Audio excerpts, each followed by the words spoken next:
هندوستان هنوز هم بیشترین نسخ خطی فارسی را در خود جای داده است. بخشی از میراث شکوهمند ما فارسی زبانها در کتابخانه‌های فراوان این کشور نگهداری می‌شوند.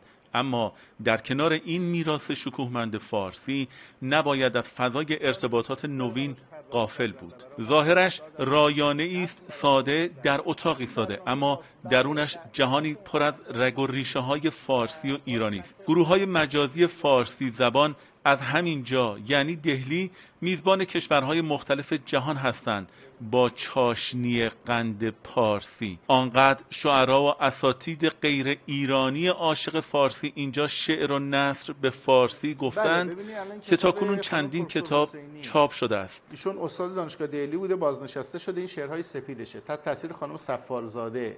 بعد از بازنشستگی شروع کرده به شعر گفتن. دیدیم ذوق و سلیقه داره و یک کتاب شد.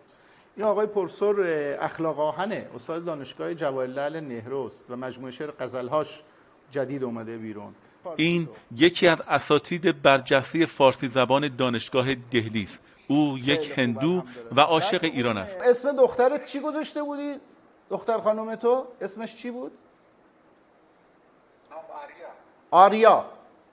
در فضای مجازی با پسوند هندیران هفته‌ای چند شب استادان و شاعرای سراسر جهان گرد هم جمع می‌شوند تا چراغ زبان فارسی را روشن نگاه دارند. کشورهای فارسی زبان رو ما با هم مرتبط کردیم، نه تنها فقط مثلا بین هندی ها و ایرانی ها. این هندیران یه بستری شده برای اینکه بچه‌های کشورهای مثل افغانستان، مثل پاکستان، مثل تاجیکستان و کشورهای دیگه، حوزه‌هایی که به هر حال با زبان فارسی مرتبط هستند، میان و با هم ارتباط میگیرند. آنها هم چراغ را روشن نگاه داشتند، هم نورش را گسترانیدند. این رگ‌های مجازی پیوند دهنده فارسی زبان‌های جهان حکایت همان بیت شعر مولاناست: هر کسی کو دور ماند از اصل خویش، باز جوید روزگار بست خویش.